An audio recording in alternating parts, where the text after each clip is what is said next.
श्री शिवाय नमस्तुभ्यम दर्शकों, आज की इस वीडियो में जो हम आपको उपाय बताने जा रहे हैं वो उन लोगों के लिए है जिनका कोई काम नहीं बनना है।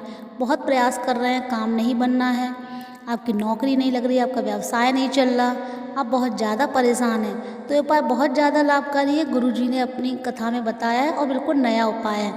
इस उपाय को आपको क्या करना है, इस उपाय में कि आपको 2 लोटे में जल भरना है। ध्यान रखिए, आपको 2 लोटे में जल भरना है, चाहे वो आप तांबे के ले लीजिए चाहे स्टील के, कोई भी मेटल वो नहीं है, लेकिन कोई भी आप 2 लोटों में आपको जल भर के आपको 5 बेलपत्री लेनी है। 5 बेलपत्री साफ़ सुथरी हों, उन्हें आपको अपनी हथेली पर रखना है।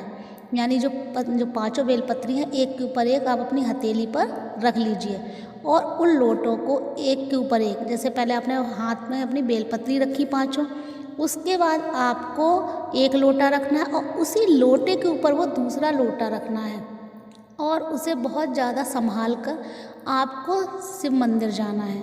वहाँ जाकर आपको ये ध्यान रखना है कि आपका जब आप लोटे रखेंगे वहाँ हटाकर, तो आपको जो ऊपर जो लोटा रखा है उसका ध्यान रखना है कि ऊपर वाला लोटा कौन सा है, दूसरा नीचे वाला लोटा कौन सा है, उसका ध्यान रखना है आपको।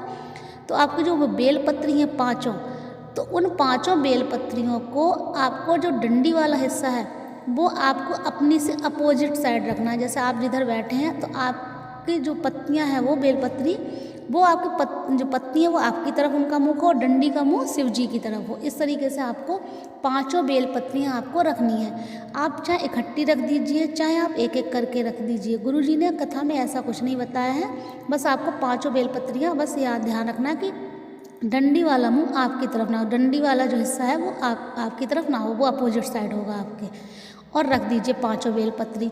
उसके बाद जो ऊपर जो आपने लोटा रखा था, जो ऊपर वाला लोटा है, उसका जल आपको श्री शिवाय नमस्तुभ्यम करते हुए वो जल आपको शिवलिंग पर चढ़ा देना है, अपनी मनोकामना बोलकर, जिस भी मनोकामना से उपाय आप कर रहे हैं।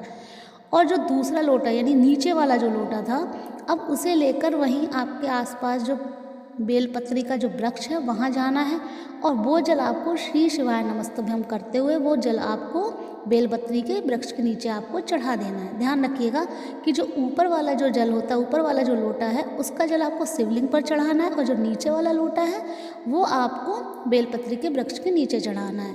ये उपाय आप प्रदोष के दिन कर सकते हैं, ये उपाय आप मासिक शिवरात्रि पर कर सकते हैं और सोमवार के दिन ये उपाय आप कर सकते हैं।